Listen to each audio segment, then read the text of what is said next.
And I'm going to lead off with a question for Scott.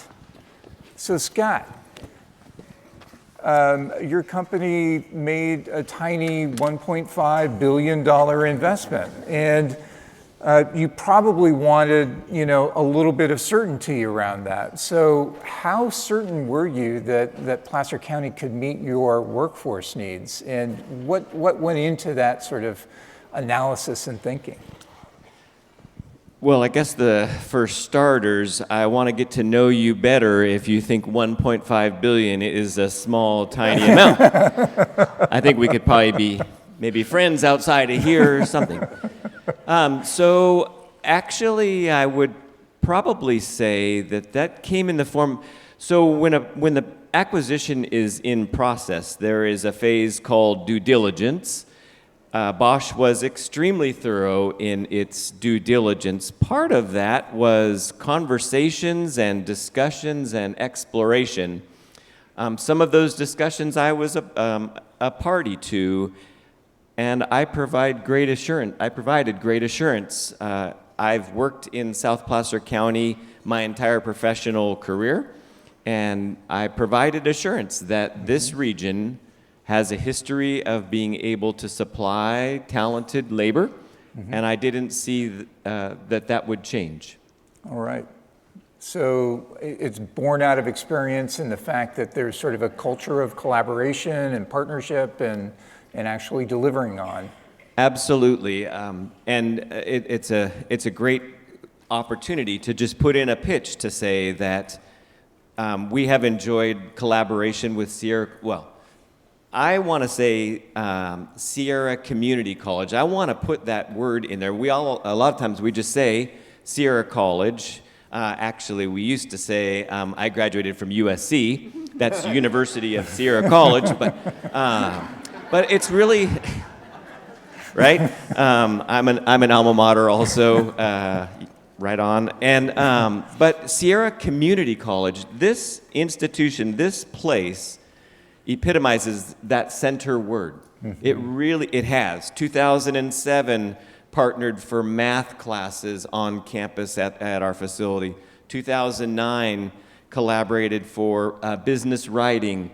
Early 2000s, a program called BEST with Steve Hunter, which was basic electricity and then so strong confidence in this institution's ability to meet our needs was really no question.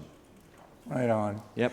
So, Kim, turning to you. So, Kaiser Permanente has definitely sort of grown in this area. I believe that this is among the largest sort of KP facilities in Northern California, is it not? And I was struck by one out of 100 babies in California are born here at your hospital? Yes, we do.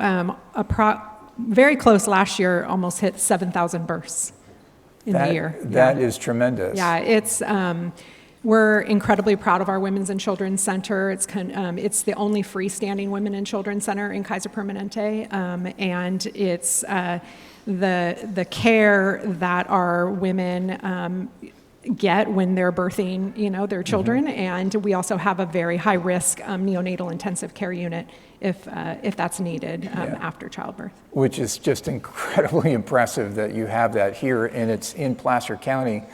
So, we heard, the challenge of early retirements, the stress of this position, having gone through COVID-19, and yet the county's rapid growth that Ryan talked about as well. So, if you had a message for entities like Sierra College and other education and workforce providers, what would it be? Where should we be investing in the next couple of years, do you think? We have a large, probably approaching, a large workforce of nursing that's approaching retirement. So we've had a long-standing partnership with Sierra College with their nursing program, and the nurses rotate through Kaiser Permanente as they do the other hospitals, and The nurses that come out of this college are just top-notch outstanding. Everyone thinks, oh, well, they don't come out with a bachelor's degree. They're, coming from a 2-year college. I'm telling you that they're top-notch. And we typically want to hire the Sierra College nurses. They're outstanding. The TPM work that I spoke of is really going to be something new and innovative where we can help Sierra College stand up other programs like rad techs and ultrasound technicians, that type of more of the technical aspect. And so I really think that that's going to kind of be the new ground that we approach. And how do we help Sierra College with instructors? Because if you think about it, it's like you not only have to have enough slots for these students, but you actually have to have the individuals to teach them, and we compete for the same educators. We need educators in the hospital. Willie needs educators at the school. So how do we partner together to actually meet the needs of both of us? Fantastic, thanks. So, Tim, there's been a few challenges and maybe changes in your business over the last 5 years. So how have those changes impacted the people that you're seeking coming out of a 2-year institution like Sierra, or who've gone back and gotten more education and upskilling? Sure. I think the biggest challenge, and this is across the state, is we're headed towards complete electrification, right? And in our business, heating and air conditioning, well, the heating's traditionally done primarily with natural gas, which is going away. And so there's lots of technology using electricity to heat homes and buildings and industry, but it's new. And so, it's not new, but the people who are in the workforce in California, we're not used to that, right? We heat with gas. So transitioning that, and all the folks in the field, the legacy folks, because there's lots of pushback, the old heat pump has a real bad reputation, and so there's a piece where we're making that transition. The other piece that's really challenging is we have refrigerant laws are changing, and the requirements. They're much more stringent, and it's very confusing because they all act a little differently. And so it's a retraining of the existing workforce, and then also bringing the new folks along. Good paying jobs, yes? We don't lay off, ever. Very good. All right. So Ryan, public sector jobs, there's a few in Placer County, and Placer County is a major employer, but you're also, in part, sort of looking out for your colleagues at the city of Rocklin and the city of Roseville and the other public agencies. When you look out across the public agency landscape, does it compare with the private sector, and where does it break differently? Well, it does in certain areas. It's not like we compete at the elections office, because it's not like there's a private sector elections department that we can steal from. But certainly there are departments in cities and counties, economic development areas, certainly in our facilities departments, all that, where there is an opportunity for us to be able to trade, if you will, and give people an opportunity to maybe change their career path and move in a different direction and work, maybe come from the private sector and move into the public sector. I often talk about how I am a private sector guy that ended up in a public sector job and didn't really intend for that to happen. But I think that the private sector has an important role to teach the public sector how to be able to be efficient and to be able to do more and not settle, and which bureaucratically we can find in the public sector on occasion. And I don't know if you know this off the top of your head, but how many job recs are open in Placer County, just to give us a sense of what you're looking for? I can make up a number for you right now. I don't know, but I can tell you that in my department alone, which is a small department compared to the entire county, we have 50 employees in my department compared to 3,000 across the county. We have 2 open right now, one for our entry level employees into the department. So it's, we are constantly looking for people, and that is only going to grow as we start to see the houses that we've planted in the Fittiman area and in other areas of the county.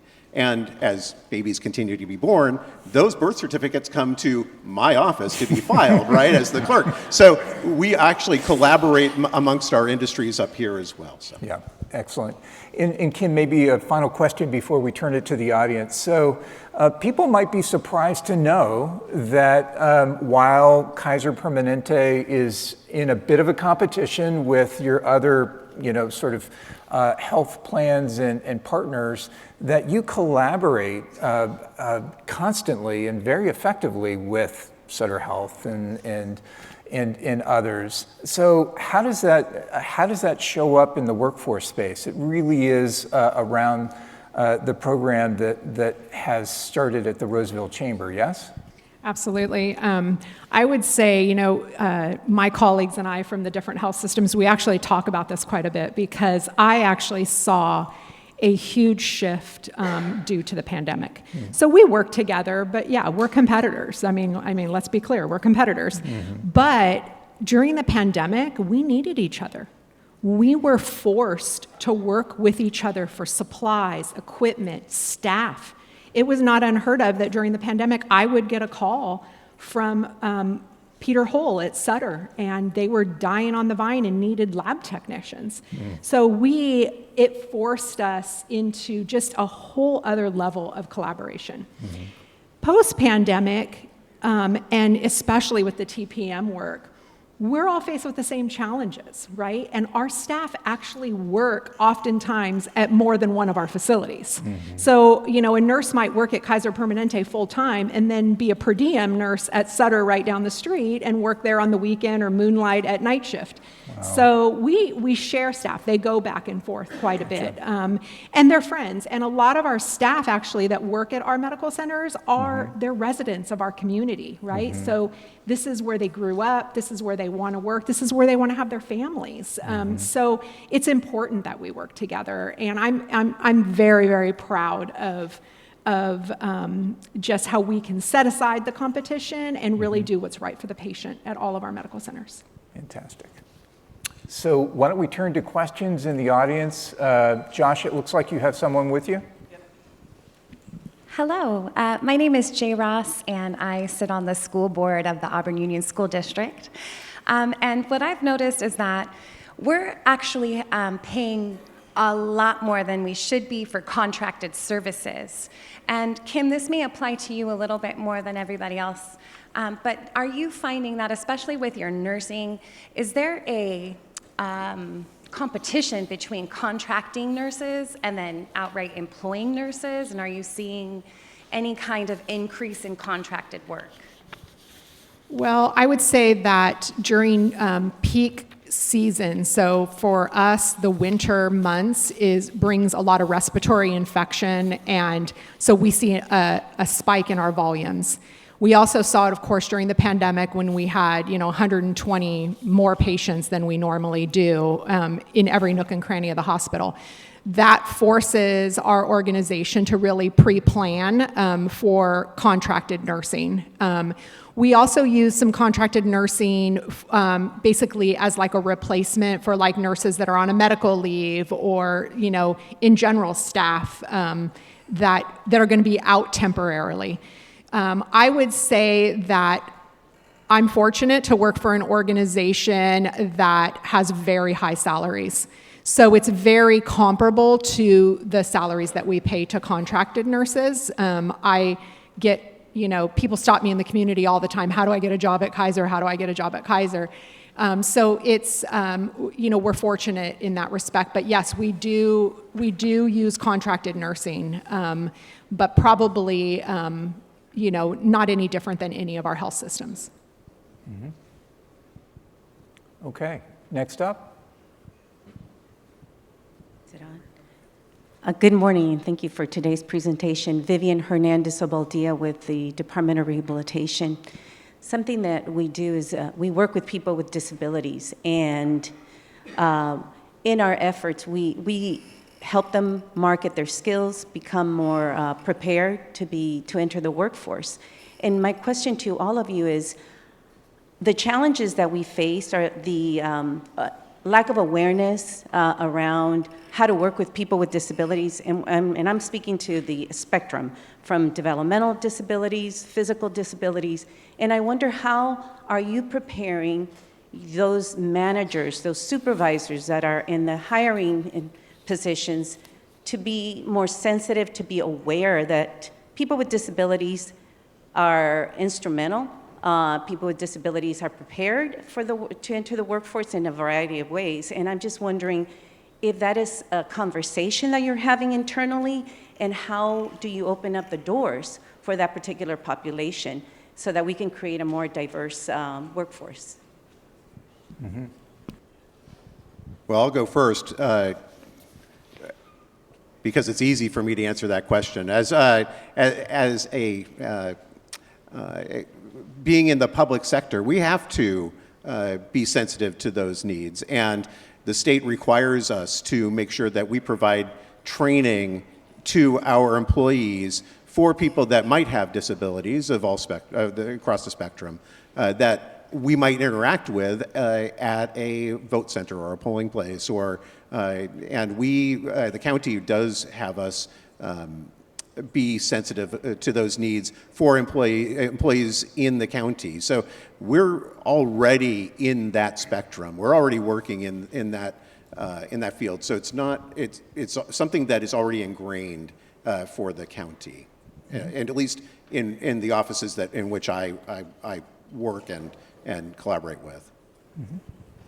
So we also do a tremendous amount of training for our leaders that are responsible for hiring staff.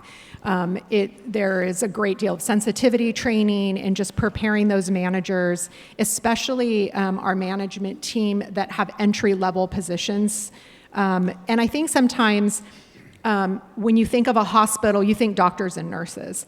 And there are several entry-level positions like environmental services, the dietary department. All of these are ideal jobs to bring in individuals that might have some disabilities or mobility issues, that type of thing. So we really focus a lot of training on those individuals that might be hiring in some of those entry-level positions.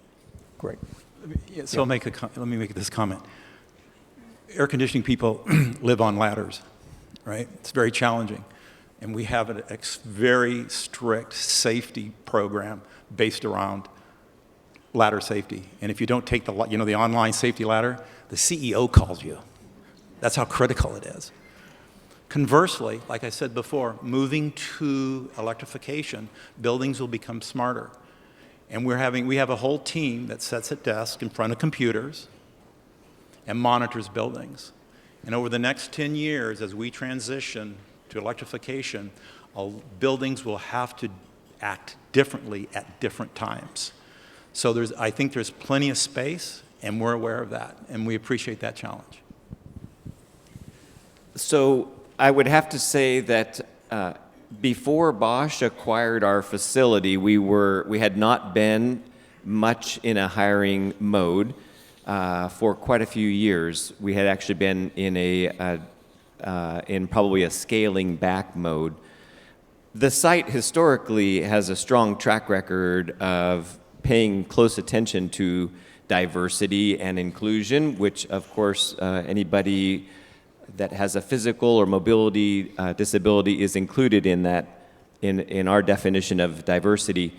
As we have embarked now back on a growth mode, Bosch has a program in place, a very strong program and emphasis on diversity and inclusion. We are just now really embarking on kicking that off in a very formal way. And we will look for partnerships within the region to basically put meaning behind those words of saying that we're ready to engage in partnerships that really bring meaningful action to the topic. Great. Thanks, Scott. I think we have another question. Jerry? Good morning. Jill Gallardo, Vice Mayor of the City of Rocklin. And Kim, you'll be proud to know that 7 of my 10 grandchildren were born at your hospital. And I should say, including my 2 granddaughters born May 8th, not twins, our 2 daughters delivered on the same day. So Wow. thank you. I think it was a setup. A couple things as I've been listening to the group this morning. I had the pleasure of going to Germany with our Placer County delegation, and I learned so much, and I have to give so much credit to Sierra College for the ability to pivot and address the need that came out through the visit with Bosch. But it really is for all of us. I think by the time we have all these career and college fairs, you always say college and career fairs. Really, the point of college is to get us prepared for a career. But when we're addressing the kids as juniors or seniors in high school, I feel like it's too late to get that exposure.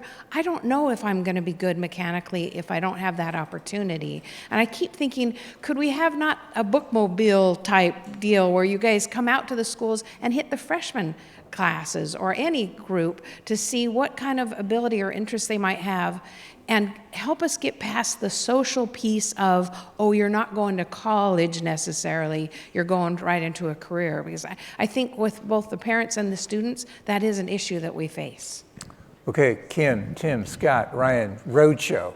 Are you guys ready? Yes. We're going to take this on the road. I agree with her. I think that we need to have a touch base with children when they're younger than juniors and seniors. Juniors and seniors already typically know what they're going to be doing next. Mm-hmm. And so really like that freshman where they're just embarking on like, what am I going to do when I grow up, and really get out there and explain, it's okay if you don't want to go to a 4-year college. We have really great technical programs with certificates that will lead to a very high paying job. A rad tech makes $150,000 a year to start with Kaiser Permanente. I mean, that is a certificate program. So there's a lot of opportunity to get to our children earlier. Very good. Yeah, actually, the sister district, Los Rios, has a roadshow at their MET program. They actually have a trailer, pops up, kind of looks like a taco truck.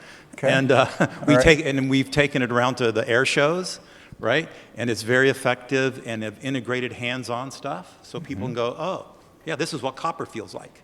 And so we'll help Willie out and we'll get him a van. Okay. All right. Roadshow and a van. This is going to be great. And we're absolutely already in that space. I would point out one of my colleagues in the audience who just who's actually tasked with this as a responsibility, but I won't do that to her. I saw her out there. But this is something that we've done historically, where we have gone to regional high schools and tried to gain enthusiasm for STEM-related occupations. And it's dead on right that we have to be hitting them in the freshman, sophomore year, help them to understand that there are good paying jobs for folks that don't want or see themselves pursuing a 4-year degree. We're in for the road show if we're going, so sign us up. All right. And as Councilmember Gallardo knows, Placer County Elections Office already has a road show. We go to the high schools, but we do see them at the senior level. We don't see them at the younger ages. And but I love that idea of being able to talk to them about, because nobody goes to school to want to be counting votes for a living, right? So it would be great for them to know that there are opportunities out there. We'd love it. Yeah. So career exploration, I think, is what they call it, and that's incredibly important. And we need to reach learners younger in their sort of education journey. Okay. So Jerry. Hi, I'm Max Schwarman. I'm a manufacturing engineering consultant and own my own business now, but I have a unique perspective that I actually have a single subject high school degree and taught high school from 2016 to 2021 at Oak Ridge High School. And I could go on for hours about that. Now, I've had the opportunity to poll students directly that were in my classes. and asked them specifically, prior to COVID and through COVID, how many of you would rather be sitting in a classroom right now, or how many of you would actually rather be out working in the workforce and applying your knowledge? Can you guess how many kids actually raised their hands to say I'd rather be working? No, it was a lot of them, right? So my question to you is to change this a little bit more. What are the barriers to you actually as corporations to hire kids, and again, minors that are 16 to 18 years old, that can prove, and again, I have pretty good familiarity of the actual pathways at the high school level that do cover all industry sectors. What can you do as employers to overcome the barriers to actually, if you are delivered vetted students that meet those soft skill requirements, what are the barriers to you to actually hiring and paying those students for their time to actually apply their knowledge? I mean, road shows are awesome and everything, and exposure and that knowledge. But the way to lock them in, I feel, is to actually employ them. That's how I got started in manufacturing on my own initiative. But I think we can do better than that. Kids actually have skills, and you will lose them to their friends and peers in food service and retail, which isn't, again, great transitional jobs. But what are you going to do to actually get kids that are competent and have knowledge to actually apply their skills and realize that they have things of value economically to add? Great. Who wants to? So we have a summer intern program. Actually, we just onboarded several high school summer interns for a program that we run, and it's incredibly competitive. We get hundreds and hundreds of applicants for the few students that we take every summer. I would say that probably some of the barriers are. We're very labor intensive in Kaiser Permanente. We have a lot of labor unions, and so we're bound to the contracts that we have. But I would also say that there's a lot of hiring that we do through like our intern programs, shadowing programs, that type of opportunities for the younger generation to actually get into healthcare. Great. Thanks. I would say if you have any connections with the workers' compensation industry, that would be really helpful if you could. So we have in a great segment of our operation, we are dealing with extremely hazardous chemicals and gases.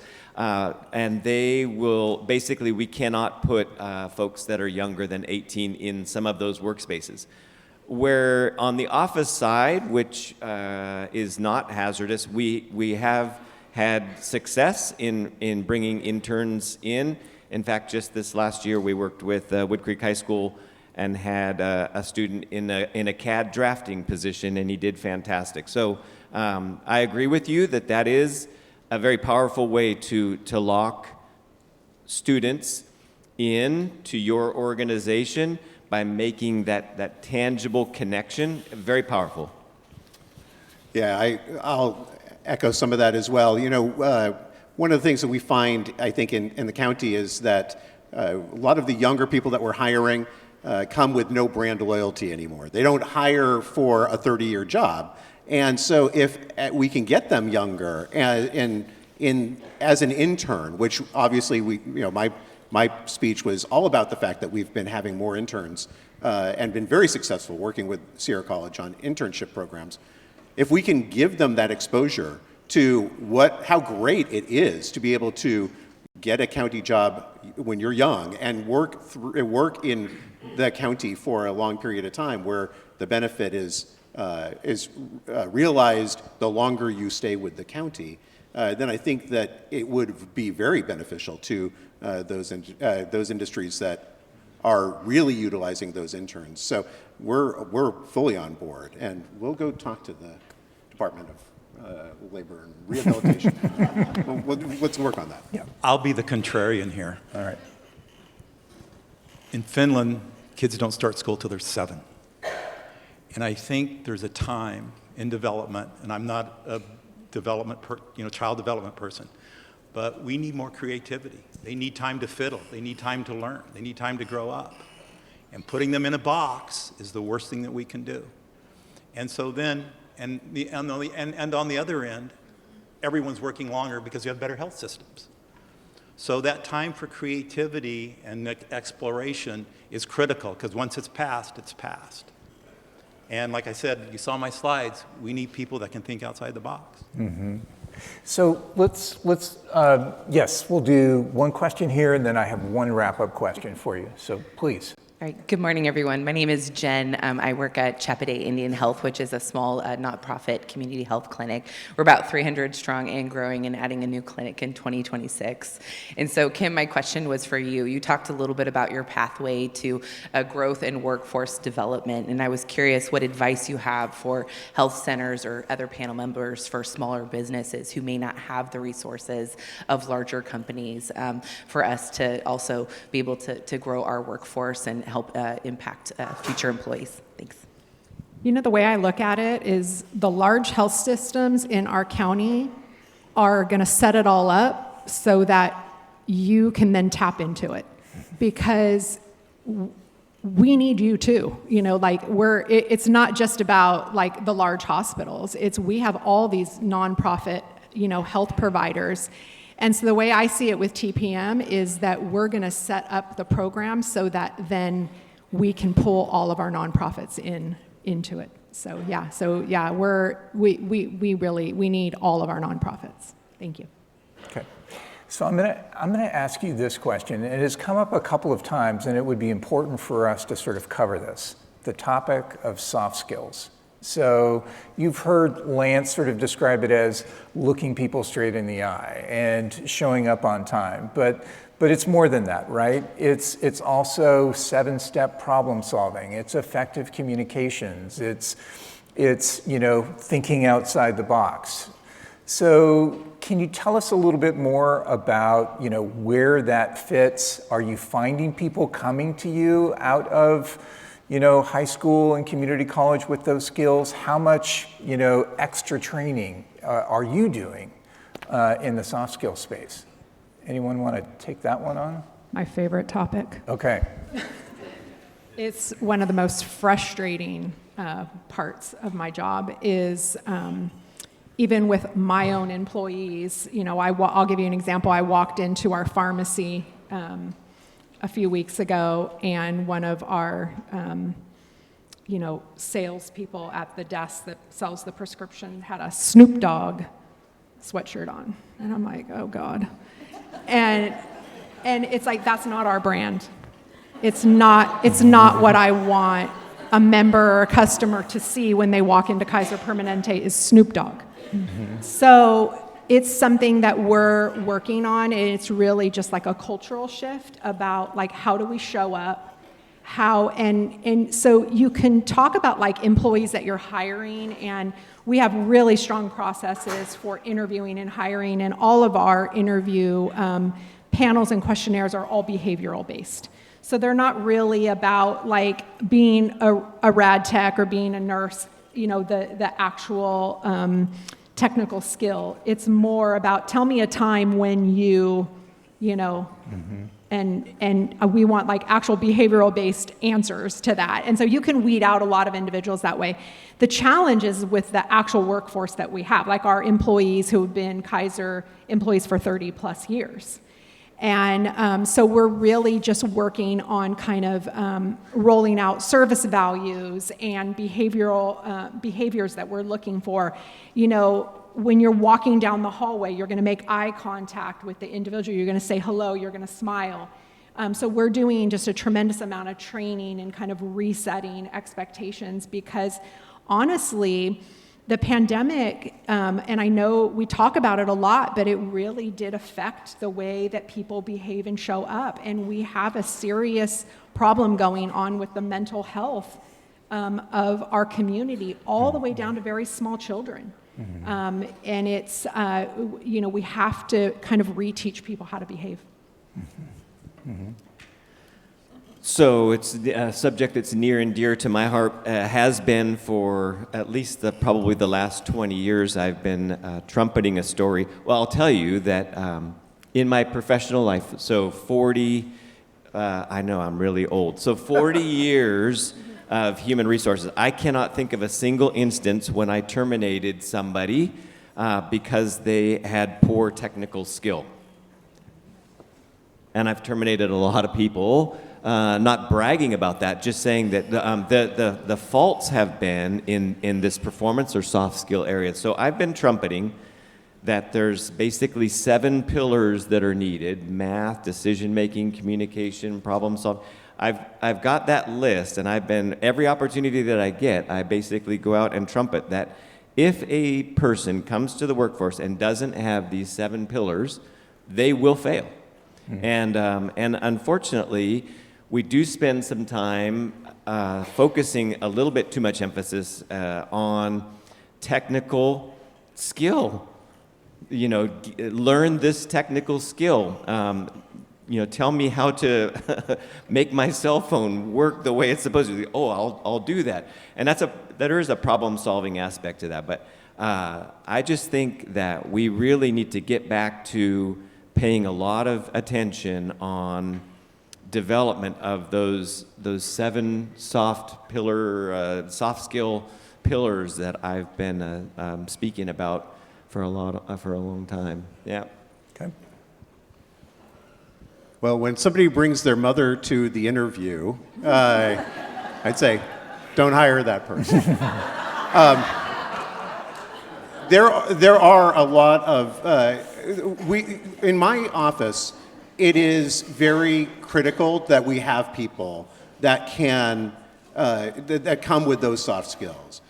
We don't get it right all the time, but you can ferret that out in the interview pretty well. Certainly the eye contact, the handshaking, the how do you act in front of strangers? Because we like to pride ourselves, in my office at least, and I think the county does as well, in continuing to provide service like we're a small county. Even though, if you look at Placer County nationwide, we're just outside the top 5% largest counties in the nation. But when you interact with, I think, Placer County, and I'd say that this is the same with our city governments as well, you're getting an interaction as if it's a small county feel, right? So I think that we have to hire well in those soft skill categories. We sometimes get somebody that comes dressed up and then starts wearing sweatshirts to work, and maybe a Snoop Dogg sweatshirt occasionally. And that works itself out over time. But I do think that there are ways to be able to ferret out those soft skills in the interview, and it's critical for the county because we're interacting with the public, and I think they don't want that bureaucratic look. They want a humanistic approach to the way that they're going to get their problem solved. Mm-hmm. Tim, final word? Sure, and we have a process, and I'm sure a lot of other folks do, that new hires, you have to shadow all the different pieces of the business. And so in our business, you're going to go out with some pretty slick sales guy, right? And then you'll be on the office. We have obviously a lot of staff, admin staff to process service calls. And then we have the infamous technician, and they have to actually get in the truck. They'll be driving on a real service call. It's 105 degrees in Sacramento, California. You get out of the truck, and the customer's F-bombing you because the building's 85 degrees. Soft skills will be very important. All right. Please join me in thanking our panel. So Ryan, Kim, Tim, Scott, thank you very much. All right. So we're all going to exit this way.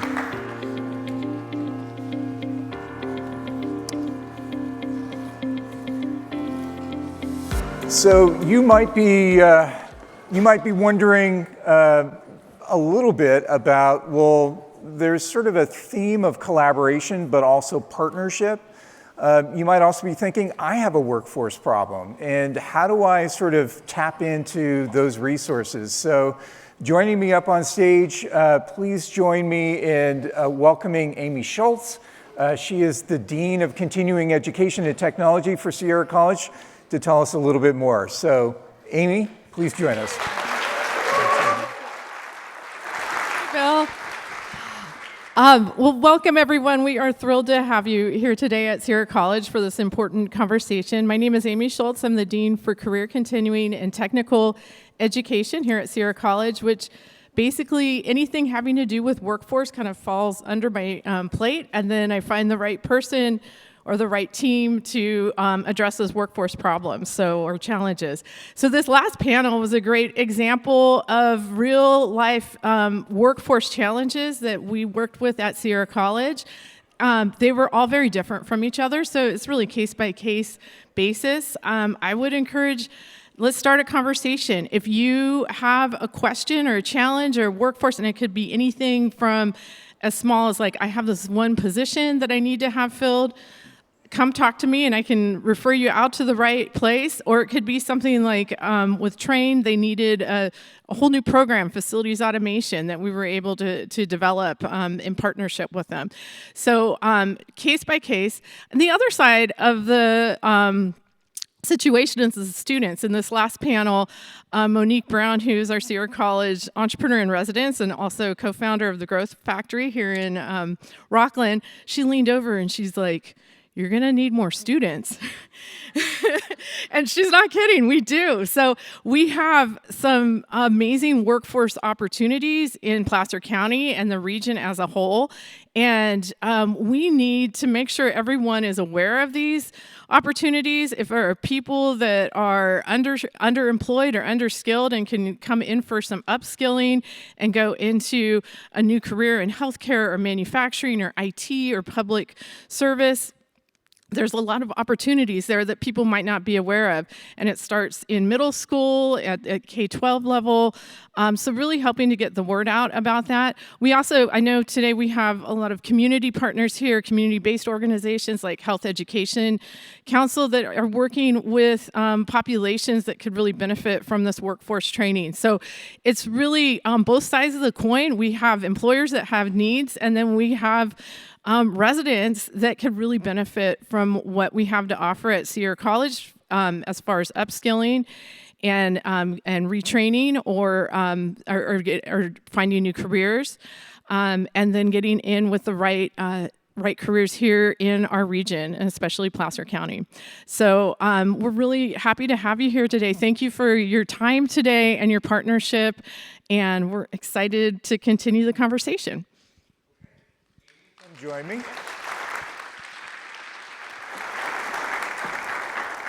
Amy is going to join me in the Wolverine Den.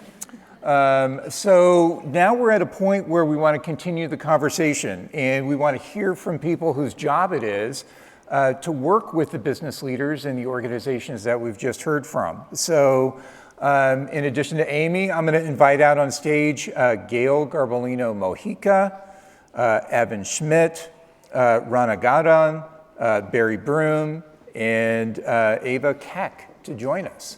So please join me in welcoming them to the stage. Hi.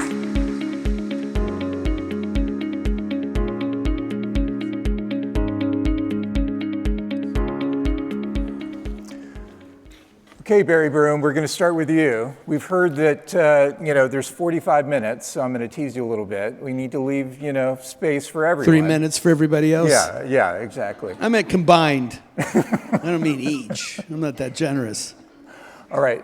Well, very intentionally, I am starting with you because as you and I have worked together in the past, you're sort of the air traffic controller for economic development in the region, right? You are the economic development leader. So what you just heard is not news to you. But the question I have for you, so when you think about economic development, you think about facilities and energy costs and licensing and workforce housing, and then throw workforce in the mix. How important is workforce in the lever of getting companies to relocate, getting companies to stay, getting companies to expand?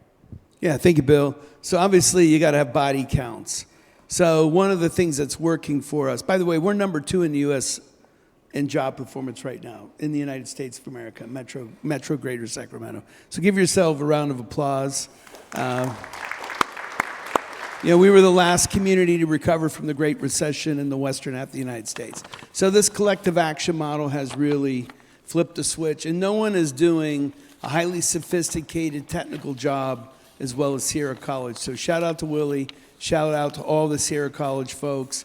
that are doing the really smart, intense block and tackle and making it useful to have an interface with industry and then helping your students. So yeah. And people don't like you as much as they used to, because when I talk to other people, I go, do you know what Willie's doing at Sierra? And so it's all part of being top dog. You guys are doing top dog work. Not everybody loves that. I mean, I think the key thing when it's the sophistication and differentiating of your talent and the depth of it.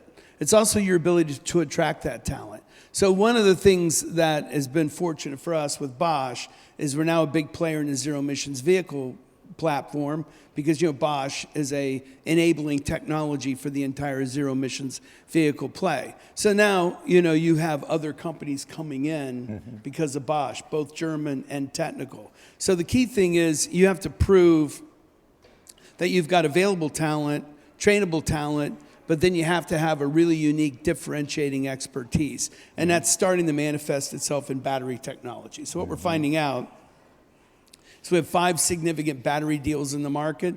Those batteries are enabled by Bosch's success. Those batteries help not only zero-emission vehicles, but Roseville, right, a public institution, SMUD, a public institution. PG&E needs more storage. So both the objectives on getting your grids clean and improving mobility is developing this battery technology, and then they're looking for that really specific to your technical expertise that's transferable from semiconductor to batteries to zero-emission vehicles. So when you think of talent, you're really building a membrane, you're building a platform of talent that allows people to get their entry point into industry, and then further experiences from that will optimize that talent more deeply. But it's a get-in-the-door talent, and it's user-friendly, it's following models that people have built successfully.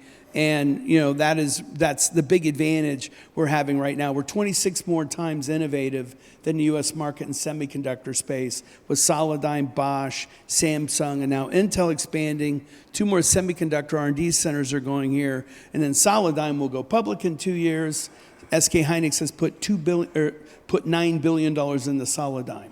So that's how, you've been doing this a long time, Bill. You know how long it's been for us to grind away to wait for those kind of opportunities. And now it's all going to be about that, what I call that seamless experience. I get a good experience as a company.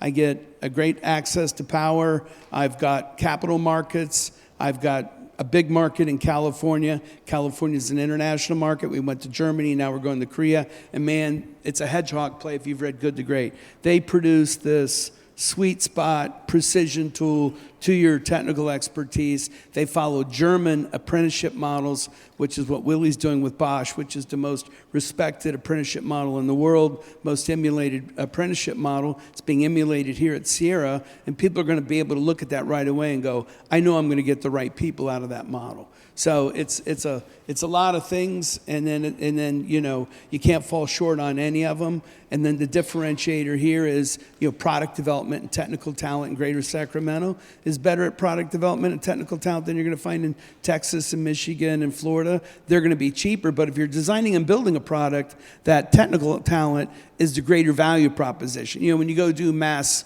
manufacturing at $2 or $3 or $4 billion, obviously California taxes and regulations kick in. We lose the advantage for that. But all that really cool emerging stuff is coming here, and those wages are 120, 140, 160, 180, so the people can live here too. So I think that it's hard to just pull one piece out, but that's sort of a little bit of a picture on Bosch, Sierra, now batteries, and how that benefits our community.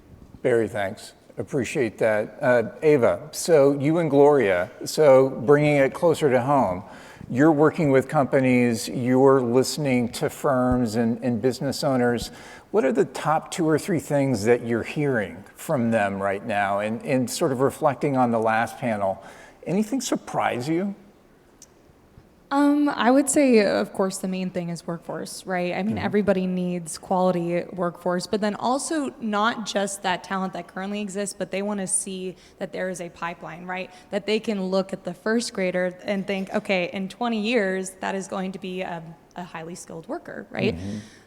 So yeah, that is probably the main thing that we're hearing from businesses. Also, one of the main things we do when we hear what they have to say and what their needs are is to make the connections for them, right? And I think that's another big thing that really matters to them is the partnerships and the collaboration that's happening in the region, and being able to see that everybody's working for each other rather than against each other is a huge thing. Yeah. Yep. So Evan, it's good to see you.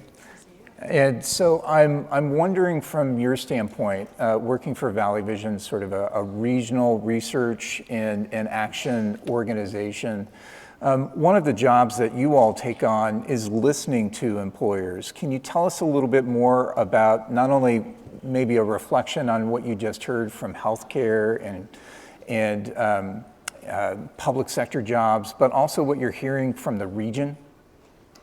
Yeah, I think as we think about workforce as one of the most important components to economic development, from our perspective, we're also really looking at what are the needs around community development. And this whole approach is really an ecosystem approach as we think about the whole system of how do we reduce the barriers to coming into the workforce, how do we enable economic growth, and how do we connect workers to jobs. And that really is the job of Valley Vision, to work on kind of those different components and try to bring it together into that ecosystem approach.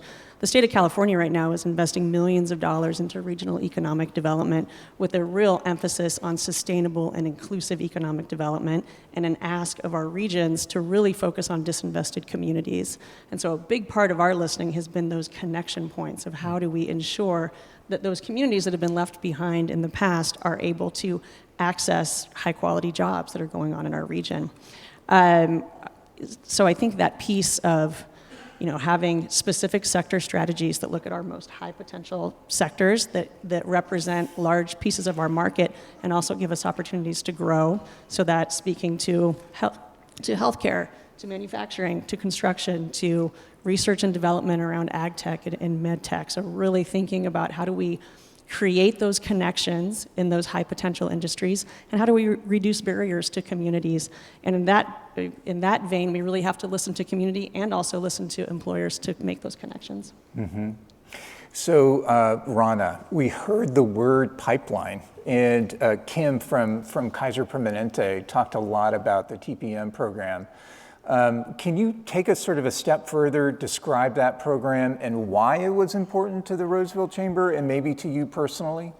Sure. I'm going to first start by saying thanks to Kim and her leadership. It was her support last year. We were truly very successful in launching the TPM framework, but it goes back a little bit beyond that. When I first started my job and moved to Placer County, I started working with the City of Roseville Economic Development team, and without their help at first, we couldn't really bring the TPM framework here. So TPM is a 5-strategy framework that was created by the U.S. Chamber of Commerce back in 2015. It's been implemented in several states across our nation and across over 20 industry sectors. The luxury that we had by receiving funding and support from the City of Roseville is to actually bring the TPM framework and the faculty from DC and bring them here to Roseville. And we were able to graduate 30 TPM champions. These are 30 people from different sectors. We even had the high school district represented, our educators, Sierra College, William Jessup. We had a really wide group of people that took the framework to really understand what the framework is about. That 5-strategy framework really is based on supply chain principles, and it applies supply chain principles to the talent pipeline, and it says businesses are the end consumer. So what we're going to do is we're going to convene businesses by industry sectors, and we're going to listen to their pain points, we're going to analyze their pain points, and we're going to get them to agree on job skills specification, do a job demand projection, not only to look at the job needs that are here today, but also where do they see the market 3 years from now. And based on that job demand and the job skills analysis, then we convene with our talent providers and from our local community colleges. I'm very grateful for the partnership with Sierra College. It's been key in the success of the program, but also bringing our nonprofits that are also working with people with disability, people that really need to re-enter the workforce, and see how we can expand that talent pipeline. Solutions start getting discussed around Strategy 5, and that's what I'm going to say. I'm very proud. It was the Healthcare Collaborative success. That was our first win when we were able to secure a grant for Sierra College to launch a surgical tech program. That 1-year certificate that wasn't available much in the region is going to allow people to access a high-quality job with a 1-year certificate and get access to jobs they didn't have access to before, and help the hospital solve for their pain points and their needs. So that's really the efforts that we've embarked on, and we're very fortunate. Valley Vision engaged in the TPM framework and has been a huge supporter, along with our county. And I'm going to say this program has been successful because of the collaboration in the region and the support that we've received from the community. And what makes it unique, because you've coached me on this, is that it puts employers at the center. Because sometimes, and I realize I'm talking to an audience that might have a different point of view, but educators sometimes imagine what employers might need as opposed to actually listening shoulder to shoulder with employers. I know that's different here, Gail, but that is one of the unique aspects of this. It is true. It puts employers in the driver's seat, but it's also data-driven. So through the analysis of job, we compare it to the LMI data, and we look at the LMI data, the market data that's available, but we find it sometimes skewed and not really representative of our region, and we look at those differences as well. And we have these conversations with employers in a confidential setting so they can feel comfortable sharing what programs have been successful, what programs have been able to provide them good talent, and then go back to our educators and then discuss these solutions with them. So it's been very helpful to have the employers really unite as an industry, but also align vocabulary. I mean, things as simple as what the job description is and what the job title is. By using different job titles, it really confuses the LMI data, and we're not able to look at that data in a way that makes sense. So by getting the employers to unite on job title, job skills, job requirements, it really helps us provide and become better partners for our education system. So really proud of the work that we're doing and very excited for where it's going to take us. I know, Kim, you mentioned 4 industry sectors. We have launched healthcare, hospitality, construction, and IT. But I'm also excited to say that we're going to get ready to launch manufacturing, and we've already had a meeting with Bosch, and they're interested in the TPM framework. So very exciting to see where manufacturing takes us, and I would forecast another industry sector, probably around EV charging station, perhaps in the near future as well. Okay, excellent. Thanks, Rana, for that deep dive on TPM. So if people wanted to find out more about that, where would they go? Would they go to your website to learn more? They can, but we're actually going to be launching a new website. We're launching a foundation, a 501c3 arm of the chamber. That's going to be called the Placer Workforce Development Foundation. But if you have any questions, my cell phone number is very accessible. I'm very accessible, so feel free to reach out. I'm happy to sit down with you if you have an interest in learning more about TPM. Okay, you heard it here. Okay, so